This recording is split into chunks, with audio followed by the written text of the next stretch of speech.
I want to start off by warning everyone to not take anything at face value.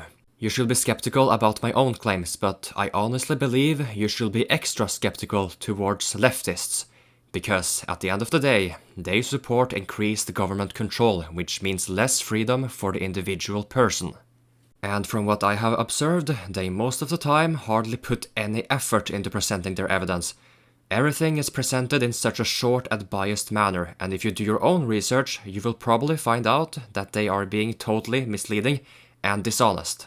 So the White House has released this fantastic list just calling out Republicans who are against student loan debt forgiveness that Joe Biden has done, but had no problem taking and receiving forgiveness on PPP loans during the pandemic. Now, obviously, these people are complete and total hypocrites.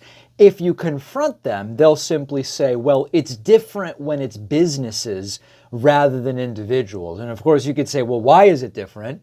And they'd come up with something, but don't let them confuse you. They are hypocrites. So, as you just saw right there, David Pakman is calling Republicans hypocrites for admonishing Biden's student loan forgiveness, yet accepting PPP loan forgiveness themselves. However, there are three keywords which should make you skeptical about his claim. During the pandemic. There it is, right there. During the pandemic. During the pandemic, businesses were forced by the government to limit their activities, if not close down altogether. Green owns a construction and renovation company, and Mullin owns a plumbing company. And I can totally see such businesses being negatively affected by the pandemic lockdown, which, once again, was forced upon them by the government. On the other hand, the government did not force people to take on student loans.